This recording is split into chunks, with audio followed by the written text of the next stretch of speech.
মোৰ মনৰে কল্পনাত যে তোকা হোৱা না মোৰ প্ৰেমৰে থাপনাত তুলসী হোৱা না। বিৰতিৰ অন্তত অসম সাগৰৰ এটা নতুন ব্লগছ লৈ আমি অনুপম ডেকা আৰু মই অজিত বৰ্মন আজি ওলাইছোঁ। আজি আমি এনেকুৱা এগৰাকী যুৱকৰ ওচৰলৈ যাম। যুৱকজন হৈছে এগৰাকী চাফাই কৰ্মী। শ্বহীদ মুকুন্দ কাকতি অসামৰিক চিকিৎসালয়ত তেওঁ লেতেৰা আৱৰ্জনাবোৰ চাফা কৰে আৰু প্ৰতিটো মুহূৰ্তত সেই সময়তো তেওঁ গুণগুণাই থাকে। কিছুমানে তেওঁক চুইপাৰ বুলি ক'ব খোজে, কিছুমানে তেওঁক লেতেৰা চাফা কৰাৰ কাৰণে কেতিয়াবা বেলেগ বেলেগ শব্দ কয়, তেওঁৰ ওপৰত অভিযোগ আনি থাকে। কিন্তু প্ৰতিটো কথাক তেওঁ পাহৰি কেৱল গীতৰ মাজেদি সুৰৰ মাজেদি তেওঁৰ জীৱনটো আগবঢ়াই লৈ গৈ আছে আৰু হৃদয়ত তেওঁৰ এই সুৰ বহুত দিন আগৰ পৰা বাজি আছিল। তেওঁ চাবলৈ গ'লে আচলতে আমাৰ এই সমাজৰ এগৰাকী মানিক আৰু এই মানিকগৰাকীকে আপোনালোকৰ সন্মুখত তুলি দিয়াৰ প্ৰয়াস কৰি আজি আমি সেই ব্যক্তিগৰাকীৰ ওচৰলৈ আহিছোঁ। আৰু আপোনালোকে চালে গম পাব আচলতে এইসকল ব্যক্তিকে আমি যিটো আপোনালোকৰ তথাকথিত শব্দ ভাইৰেল এইটো কৰিব লাগে, কিয়নো তেওঁৰ যিটো লুকাই থকা প্ৰতিভা এতিয়া আপুনি গম পাব। আমি তেখেতৰ ওচৰলৈ যাব ওলাইছোঁ। আহক তেতিয়াহ'লে ভিডিঅ'টো আৰম্ভ কৰোঁ।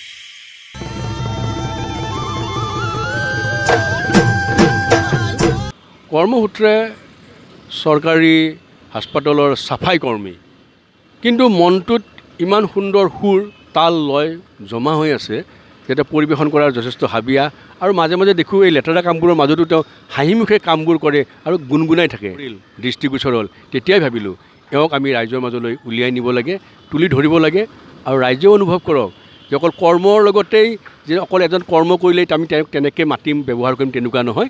আমি এই মুহূৰ্তত নৱজিৎ হালৈৰ ওচৰলৈ আহিছোঁ আৰু নৱজিতৰ প্ৰথমতে কথা পতাৰ আগতে অকণমান কিবা এটা গান গাই দিলে ভাল পাম বিহুৰ লগত মিলাক।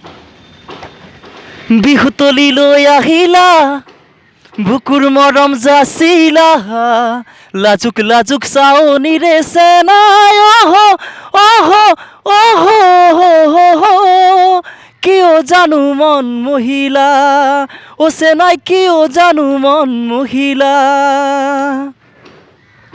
সুন্দৰ সুন্দৰ কণ্ঠ আৰু গীতটোত আছে প্ৰাণ আছে। এনেকুৱা কেনেকুৱা ধৰণৰ গীতবিলাক তুমি বিশেষকৈ চৰ্চা কৰি থাকা, গাই ভাল পোৱা কি কাৰ গীত? এনে জুবিনদাৰ গীতে গাওঁ, জুবিনদাৰ গীতবোৰে গুণগুণাই থাকোঁ, ভাল পাওঁ জুবিনদাৰ। আটাইতকৈ ভাল লগা কোনটো এতিয়ালৈ? মায়া মাথো মায়া গীত। মায়া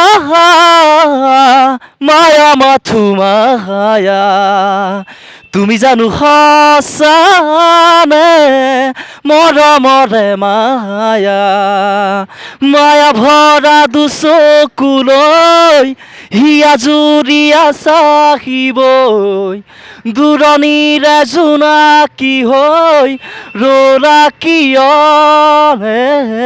মায়া মায়া মাথো মায়া তুমি জানো সঁচানে মৰমৰে মায়া। সুন্দৰ পৰিৱেশন। এনে কোনোবা মঞ্চত বা দূৰদৰ্শনত কেতিয়াবা গীত মানে গাই পাইছানে? এনেই স্কুলত গাইছোঁ, স্কুলৰ বাৰ্ষিকত গাওঁ, কলেজত গাইছিলোঁ সেনেকৈ। তাৰমানে এতিয়া যেতিয়াৰ পৰা এই চাফাই কৰ্মী হিচাপে নিযুক্ত হ'ল তেতিয়াৰ পৰা কোনো মঞ্চত গীত গোৱা নাই? মঞ্চত মানে সেনেকৈ সুযোগটো পোৱা নাই। এনে কোনোবাই বিচাৰিলে গান গাব দিলে এনেকৈ গাওঁ। আৰু এনে কোনোবা টিভিত ক'তো এতিয়ালৈ ওলোৱা নাই? কিবা মন আছে নেকি তেনেকুৱা? অঁ, টিভিত যাবৰ মন আছে। আৰু আজিকালি নতুন যিবিলাক শিল্পী আছে, জুবিনটো আছেই, তাৰ ভিতৰত কোনবিলাকক মানে ভাল লাগে, কাৰ গীত ভাল লাগে? নীল আকাশ। নীলৰ কিবা মন আছে নেকি? অঁ আছে।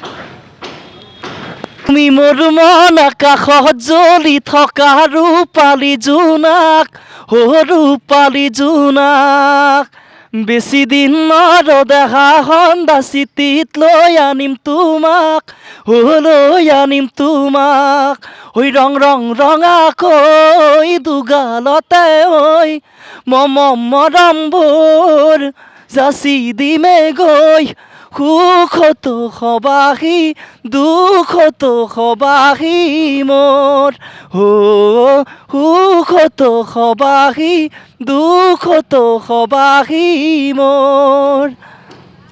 সুন্দৰ পৰিৱেশন, সুন্দৰ পৰিৱেশন। আৰু অসমীয়াত হিন্দী গানো কিবা চৰ্চা কৰা নেকি? হিন্দী গান অলপ গোৱা।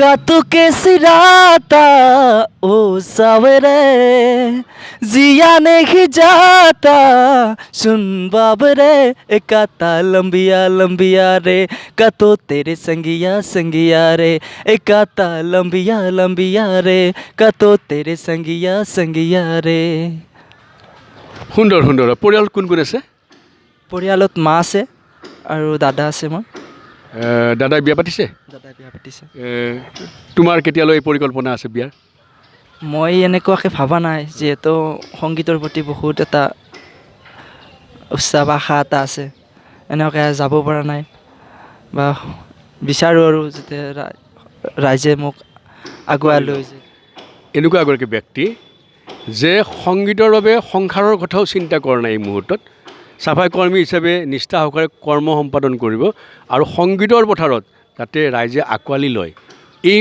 আশা হৃদয়ত ৰাখিছে আমিও বিশ্বাস ৰাখিছোঁ আপোনালোকে এই অনুষ্ঠানটো চোৱাৰ পিছত নিশ্চয় অনুভৱ কৰিব যে এনেকুৱা ব্যক্তিক আমি মঞ্চলৈ দূৰদৰ্শনলৈ আনিব লাগে যাৰ হৃদয়ত কেৱল এই ধৰণৰ চৰ্চা আছে আৰু যিয়ে অন্যক এই ধৰণে আগবঢ়াই নিয়াৰ কাৰণে প্ৰেৰণা দিব অকল যে তেওঁৰ জীৱিকাই সৰ্বোচ্চ নহয় তো হৃদয়ত থকা সুকুমাৰ কলাও আগবঢ়াই নিব শেষত অকণমান আৰু গীত শুনিম কোনটো গীত গাবলৈ মন যাব জুবিন দাৰ এতেকে মোৰ মনৰে কল্পনাত যে তোকা হোৱানা মোৰ প্ৰেমৰে থাপনাত তুলসী হোৱানা অভিনৱ মৰমেৰে বিয়াকুল কৰানা মোৰ মনৰে কল্পনাত যে তোকা হোৱানা